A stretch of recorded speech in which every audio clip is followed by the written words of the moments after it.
And demonstrative adjective is, or demonstrative, depending on how you like to pronounce it, is simply an adjective that signals a noun. It points out which noun. So demonstrative adjectives precede, they go before the nouns, they modify. And like other Spanish adjectives, they have to agree in number and gender. And that makes it a little bit more complicated, but it's an adjective, so it does have that characteristic. So there's a few examples for us to start. The first one says, esta camisa, this shirt, ese vendedor, that salesman, and aquellos zapatos. Okay, so esta, ese, and aquellos. Everything is a reference to, or basically tied together with the perspective of whoever's speaking. So let's take a look at the next slide. Read them with me first, and then we'll kind of explain how they work. So I have este, ese, aquel. Esta, esa, aquella. Over on the plural side, we have estos, esos, aquellos, and feminine, plural, estas, esas, and aquellas.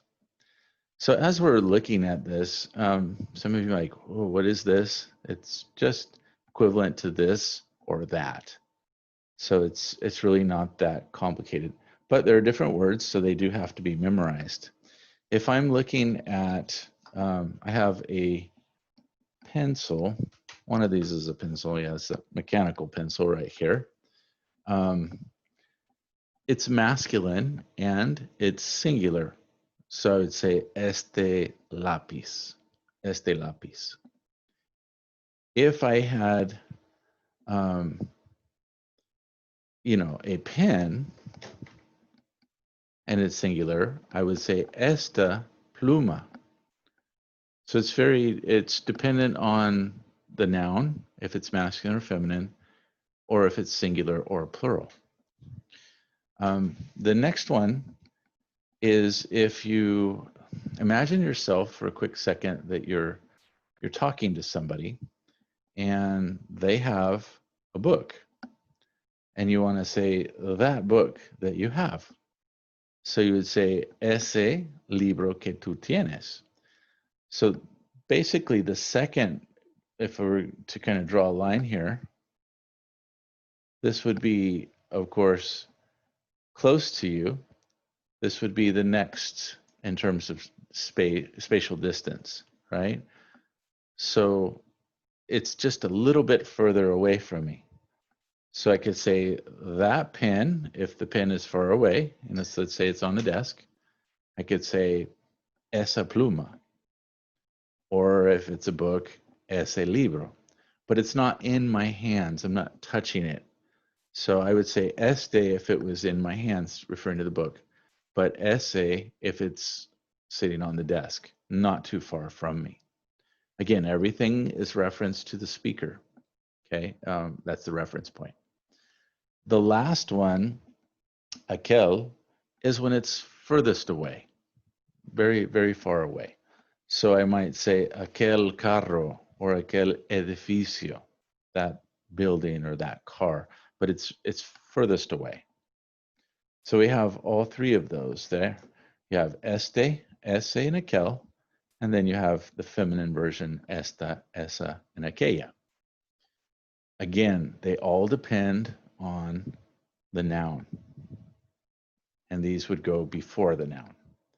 Over on the right-hand side, we have almost the same thing, but we have the plural form.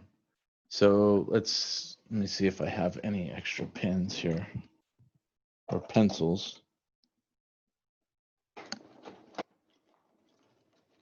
Yeah, I have two pencils.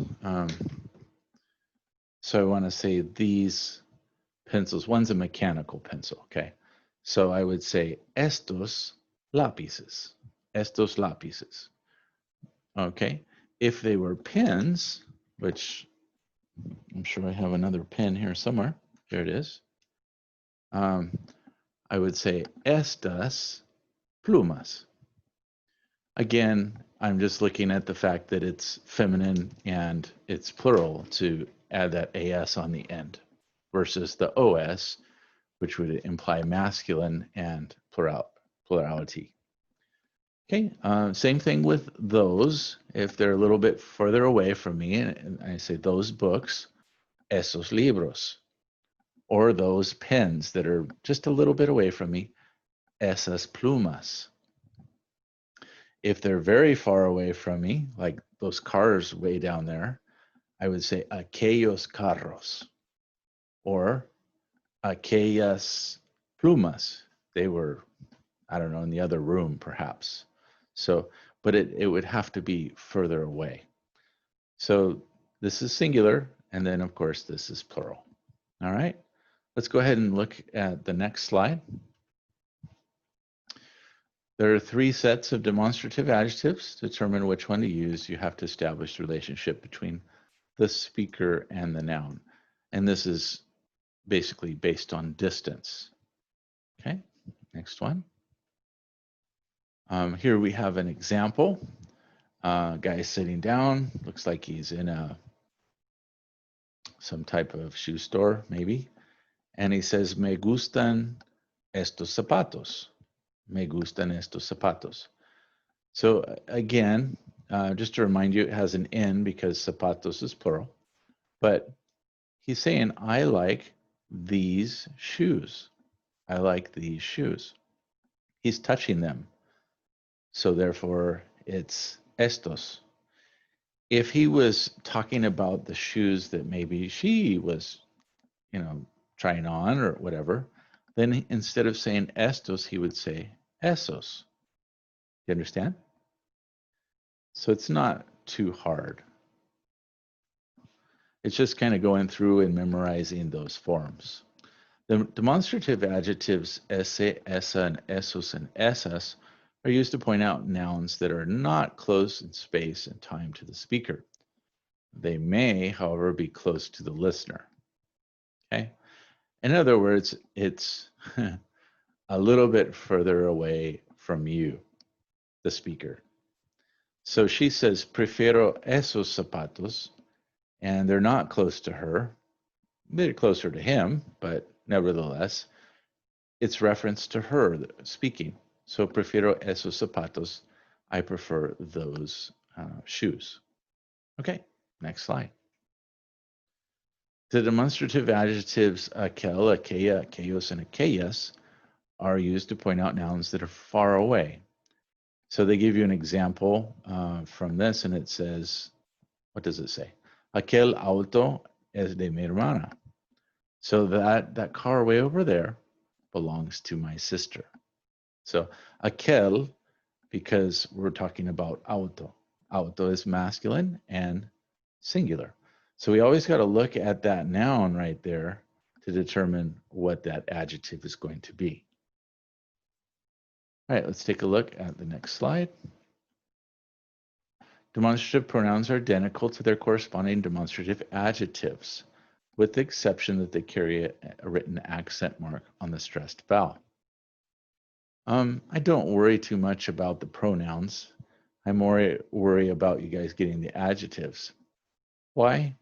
Because in, I believe, 2010, the Real Academia de la Lengua Española, which is the authority over the Spanish language, basically decreed that the accents on these particular ones, whether you have it or not, is really insignificant.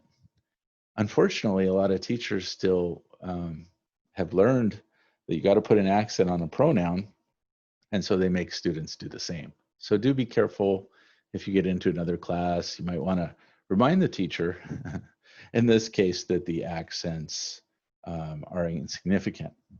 But like I said, a lot of books, especially if they're older, they still use the accent rule. So what is the accent rule? Put an accent if it becomes a pronoun. Other than that, it's just the same. You may ask, well, what do you mean by a pronoun? Well, look at our example. ¿Quieres comprar este suéter? So do you want to buy this sweater? Well, what if I got rid of that and I just said, ¿Quieres comprar este? Do you want to buy this one? And that's exactly what happened over here. But when we do that, we're supposed to put an accent on the E. And he says, no, no quiero este, quiero ese. I want that one over there. So again, not too far away from the speaker. The only difference between the two is that the word sweater is now gone, right? Suéter ya no aparece en la frase porque queremos usar un pronombre. We want to use a pronoun. Okay, in the second example, it says, vas a leer estas revistas. Are you going to read these magazines? And of course, if we get rid of the word revistas, it's like saying the same thing. Are you going to read these, right? And the response, sí, voy a leer estas, where we have eliminated the word revistas, and we put an accent on there to take the place of revistas. También voy a leer aquellas. Aquellas meaning those, right? But they're further away. Any questions on that? I hope that this is very easy for you. The hard part, quite honestly, is just going back and learning these. If you can do this, you can do the rest, whether you have an accent or not. Okay, there is something complicated. Not really complicated, but a little bit. Let's see if we can get to it. Just one little comment here. If you have libro, you have to use, it has to be singular. If you have a plural, if you have libros, then you'd have to use the plural form, singular versus plural.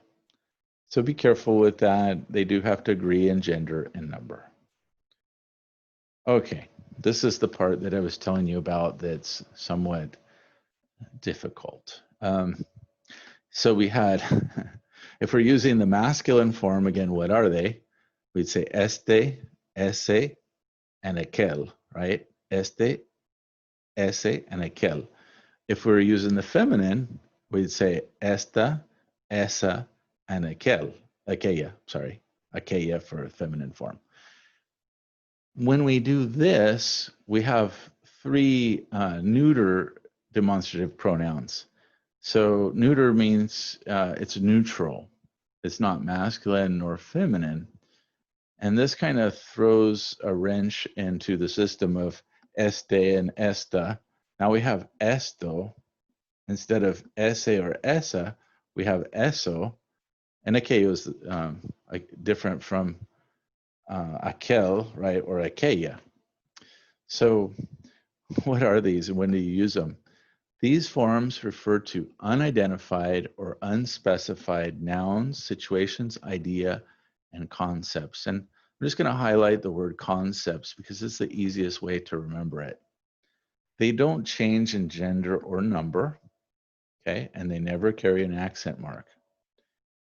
And they refer again to the ideas or concepts, right?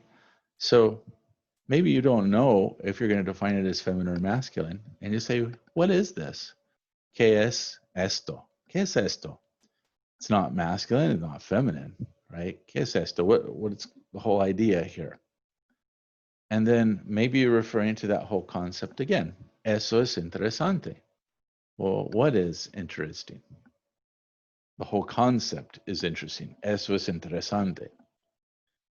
Same thing here with aquello. Aquello es bonito. And again, it's a little bit more abstract using aquello, but you have concepts. So instead of a fixed feminine or masculine noun, you're referring to the big idea, and you use these. Okay, so that takes us to our conclusion on the grammar part.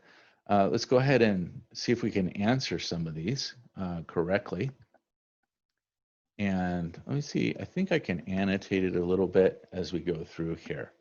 So, los estudiantes, and then it shows me este. Este is and right in front of me, right? So I want to say these students. So basically it's going to become what? Estos estudiantes. And I may have to minimize it just a little bit for you guys, but you get the idea. You can see that, right? Estos estudiantes. I go to the next one, and let's try that again. Just a little bit, yeah. And I want to say those, you see the word aquel, that tells me it's far away. So I want to say those countries, right? So I'm going to say what? Aquellos países. Aquellos países. Okay. And the third one, which is really number 4. And let me see if I can move that down just a little bit. So it says that, ese, but ventana is feminine. So what should that be? You guys can send me your answers. I'm just going to kind of look at them as we go, right? Notice that some of you have been sending them and some of you haven't. So how would I say that window? I would say esa ventana. Okay. All right. Let's move on to number 5. We want to say, let's see, ese is like those, right? Because este would have been this, but we have plural. And notice periodistas, it's masculine even though it ends with ista, right? Kind of like el dentista. But anyway, it should be what? Esos periodistas.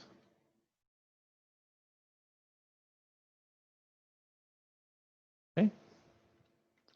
And there's your answer there.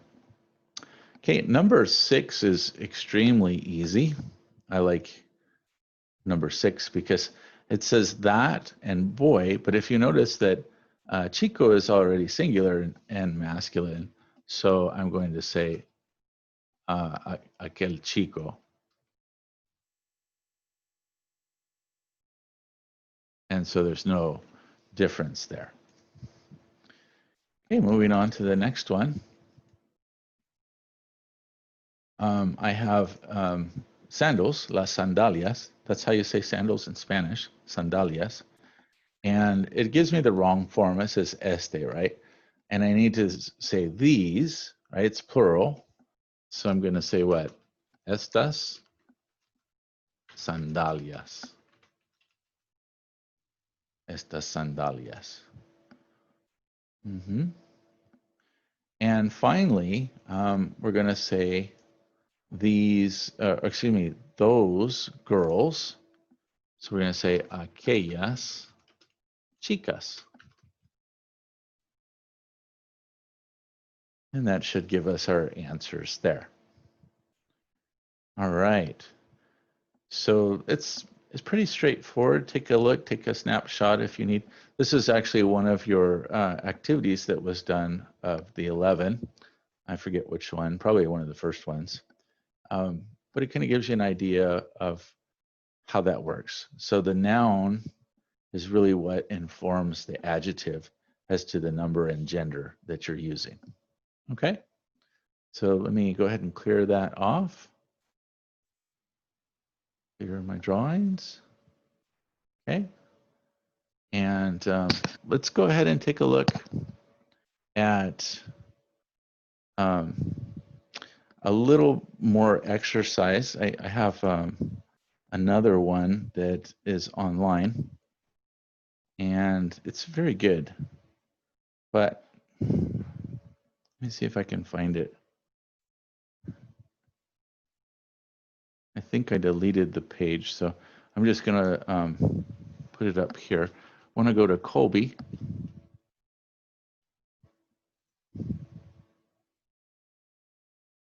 And very easy. So you should be seeing where it says Spanish language, right? And we're going to go down to the part where it says, oh, let me stop the sharing just for a quick second, make sure that I got it right. I don't want to put it on the wrong one.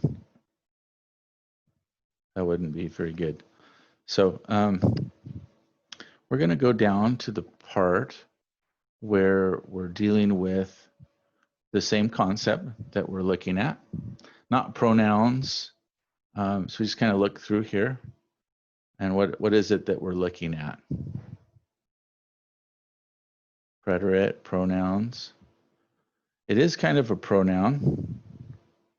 I know that it should be right up here somewhere. Demonstrative, there we are. Not quite awake, looking for it, going, oh, I hate it when that happens. Staring at it, can't see it, it's right in front of you. But you start to look at these three cars. They're in Cuba, or Cuba in Espanol, and we're going to talk about the three cars. So we're going to say this one, and that one way over there, right? So I read what it says. It says, en esta calle cubana hay tres coches. And then it says, blank coche aquí. Well, we know it's got to be masculine because coche is masculine. Enfrente es azul. So it's closest to us. We can reach out and touch it. So what should it be? Should it be esta or este? The correct answer should be este. And behold, it is este. Okay, the next one, it says, blank coche ahí es rojo. Now, this one's a little further away. It's still masculine, but it's not este, so it's got to be what? Ese. And there it is. Ese coche ahí es rojo.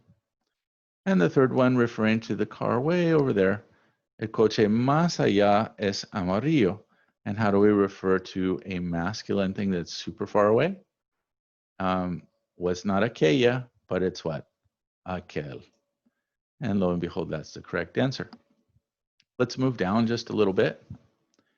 And maybe some of you guys are familiar with the running of the bulls that they do in Pamplona and the festival of San Fermin.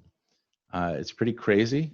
Most of the time, people don't get hurt, but occasionally foreigners do because they're not quite as cautious as they should be. And they sometimes suffer fatal injuries. But anyway, let's look at the sentences here. It says, en julio, muchísimas personas, many people, van a Pamplona para la fiesta de San Fermín. So they go to the festival, right? Durante el encierro, blank chicos que se ven corren por las calles. So these guys are right in front of us, right? There's more than one. So it's not este, but what? Estos. Estos chicos que se ven. So again, that's the correct answer. You can see them running through the streets very quickly in front of those bulls. So we want to say those bulls. So it should be what? Esas or esos? What do you think? Good. It's going to be esos. Now, what if they were like crazy mad cows? Then you would have said, esas vacas ahí. You know, the killer mad cow, look out. There is such a thing as mad cow. I don't know if you guys have heard of that before. Okay, the next picture here. Hopefully you guys know who Diego Rivera is. He's one of the most famous Mexican muralists and painters of all time. Diego Rivera, many of his works hang in the households of Mexican families across Mexico and the US. But anyway, this is one of his pictures. And there's this picture of a farmer, that's a campesino. There's a picture of a mountain and a house. I'm assuming this isn't his house, but that would be over there to the right. So we have our items here. It says, en esta pintura por Diego Rivera, el campesino mira blank montaña alta. Now, where is the mountain over there? super far away, right? So should it be aquel or aquella? Think about that. It should be aquella because montaña is feminine. If we go to the next part, it says, mientras él, while he, y sus caballos regresan a blank casa. So while he and his horses return to that house over there. Now, the house isn't too far. It's just a little farther than where he sat. So what should it be? Should it be ese casa or esa casa? And if you guess esa casa, you're correct because casa is feminine. Okay, we'll do one more for practice and then we'll move on to our reading. And this one says, nadie puede salir en blank coche ahí. So how far away is the car? It's not really that close, right? The sheep are, it looks like sheep, maybe they're goats. But it's a little further away, right? So it's going to be what? Ese coche. Not este, but ese. It's not quite as far as the building, okay? That would have been aquel edificio, that building. They are goats, by the way. So just for clarification. So it says, porque blank cabras, so those or these cabras. Cabras are goats. Near us are in the road. So if they're near to us and we can pretty much touch them, they're pretty close, it's going to be what? Estas. And correct, that's what the answer is. And then finally, the hotel. And the hotel isn't too far, but it's further than the goats y más lejos del carro. Entonces, la respuesta es aquel because hotel is masculine. I would have guessed it was a house, but it says hotel, making it aquel instead of aquella. Aquella if it was a house, aquel if it's a hotel. All right, so that pretty much concludes my review of that information for you. Hopefully that was helpful. I do want to give you guys a chance to do a little bit of reading too, and then we'll be done for today. And if you have questions, you can always ask me. You can send me a chat or whatever, or even send me an email, but preferably that you ask the questions in class, right? All right, so our intention here is to read version 2. And that's what we're going to do. All right. So having said that, there's a couple of key words in here. They actually were in this first part, and that's día tras día, which means day after day. Okay. I think I hit the wrong button there, huh? Día tras día. And day after day. I have the verb pensar. Of course, pensar means to think. We have pensaba, was thinking. We have the expression se vuelve loco, or in this case, se volvió loco. He became crazy. And then the final one, quiere salir, to want to leave. I recommend that you read this section. Make sure that you're good on it. I am, though, however, looking at version 2. Okay, so here we go. Día tras día, Don Coyote pensaba en la batalla en que no pudo participar. So our first expression here, day after day. We're introduced in this particular reading, and that's why I chose this one over the other ones, is because it begins to present to you the second past tense. The first one was very easy. It was the preterite, and you had a, aste, o, amos, and aron, or if it was an EIR, you had e, iste, io, imos, and ieron. You do have to commit those to memory. Please don't think that it's not important. It's very important. But as we move into the second past tense in our readings, we notice that they have aba on the end for the most part, or ia. Here's the other one right there. So if it's an ER or IR, it has ia. If it's an AR, it has some form of aba. So file that away, and as we read this, it'll begin to make more sense. So Don Quixote pensaba en la batalla en la que no pudo participar. He was thinking, notice how I translate that, was thinking of the battle in which he couldn't participate. He unsuccessfully was able to participate. Okay, I translate not successful so you understand that it's a particular moment. It's one battle that he couldn't participate in. Okay, so we're going to use the preterite, that's what this is, the preterite, for things that are very specific in the past. So he was thinking, pensaba, en varias batallas. He's thinking of various battles. Se volvía loco. He was going crazy. Porque a él le encantaba. Here's our next one. Just a quick reminder, remember the usage of le with the verb gustar. Encantar is its friend, and it functions just like it. Se volvía loco porque a él le encantaba participar en batallas. So he was going crazy because he loved to participate in battles. Y sin el equipo necesario, and without the necessary equipment. No podía, oh, there's another imperfect there. Remember, perfect just means the past, but it's not the preterite. He wasn't able to prepare himself for any battle. Ninguna means any. Día tras día, Don Coyote montaba. So again, day after day, he would ride on his horse. Y pensaba en batallas. So this is really sad. Every day he's riding his horse and he's thinking about battles that he can't go to.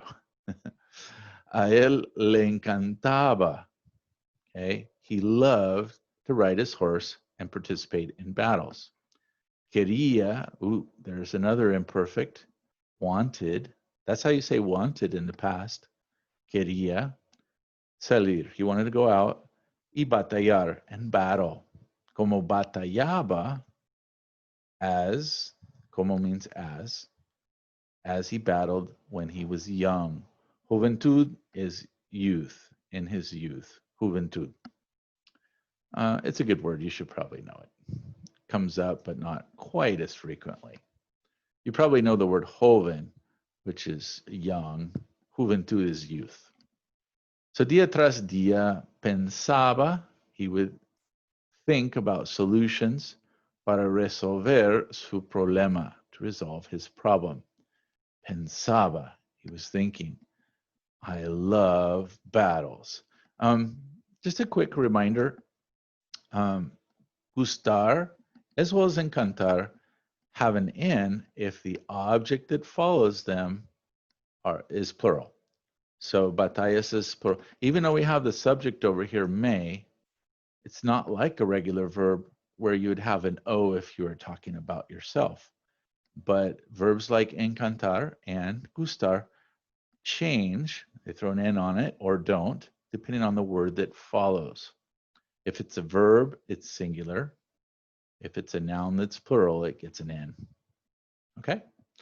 And then it says, yo tengo que prepararme para una batalla antes de que me vuelva loco. So this is a key expression of obligation, tengo que, and then whatever verb that you're going to use. I have to study, tengo que estudiar, tengo que prepararme, tengo que dormir, tengo que comer. Okay, so good stuff there. And of course, before I go crazy, antes de que me vuelva loco. Pensaba en soluciones cuando se le acercó un caballero retirado. So, acercarse means to get near. So an old retired, doesn't say old, just says retired, knight came near him. Okay, se le acercó. So he got near. And let's find out what he said. El caballero retirado vio a Don Coyote. Remember vio from last week, that's saw. Remember the verb ver. So the retired knight saw Don Coyote, and he noticed, notó, preterite, que él pensaba en algo. He was thinking in something. Again, the action in progress was thinking about something. Le preguntó, particular moment.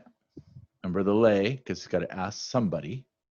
Le preguntó a Don Coyote. He asked him, ¿En qué piensas? Great expression, guys. What are you thinking about? ¿En qué piensas? Don Coyote le contestó. Here's another verb with the le. We talked about verbs with the indirect object pronouns previously. That was, 2 weeks ago. But again, to somebody. So he answered to him. Estoy pensando en cómo voy a solucionar un problema que tengo. Thinking about how I'm going to resolve a problem I have. Entonces Don Coyote le explicó. So Don Quixote explained to who? To the retired knight. Como quería salir, there's the imperfect, wanted to go out in a battle, pero no pudo, preterite. He wasn't able for a particular battle, porque le faltaban, there's the A there too, un casco. So he's missing a helmet, casco, escudo, and una espada, right? Espada was a, do you remember? Una espada is a sword. Como no podía participar en batallas y como anda buscando el equipo necesario. Anda means to go about searching for the necessary equipment. So he's basically saying to the old guy, hey, this is a situation. I love battles, but I can't because, all my tools, if you will, broke or are missing. So el caballero le dio una solución. Do you remember the verb dar, to give? So le dio una solución. He gave him a solution.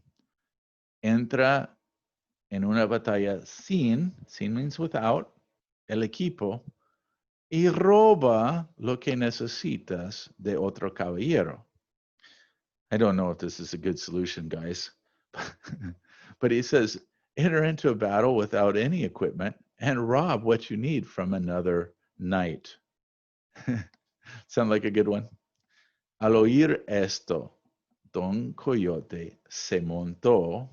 So upon hearing this, esto is meaning the whole concept, right?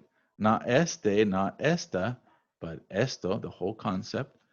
Don Coyote se montó en su caballo, so he got on his horse, lo más pronto posible, we've seen that before, as soon as possible, y dirigió means to direct or to lead. He led his horse to the battle. Quería salir lo más pronto posible porque le gustaba mucho la idea. Again, here's the le. Why is gustaba singular? Because what is he like? The idea. Le gustaba mucho la idea. Okay? Not in a particular moment, just, man, he kept it in his head like, wow, that's a great idea. I'm going to go rob another knight. Pensó, tengo que llegar antes de que me vuelva loco. I have to get there. Again, here's your obligation statement. I have to arrive before I go crazy. Por fin, at last, llegó a la batalla y se le acercó. Remember, acercarse means to get near. Who did he get near? Another knight, right? Un caballero. Diciéndole. Again, placement of the le after the ing form. right? Telling him, cuidado, be careful. Hay una serpiente encima de tu casco. There's a serpent or a snake on top of your helmet. Make sure you have encima de. It's a good expression, on top of. So, el caballero gritó, he shouted, and agarró, remember to grab, su casco, right? Y lo tiró, and he threw it, the it is low, al suelo. He threw it to the ground. Don Coyote se acercó al casco, lo agarró y salió lo más pronto posible. So he grabbed it, he got near it, he grabbed it, and of course, he left as soon as possible. Generally, how things go when you rob, right? Don't hang around.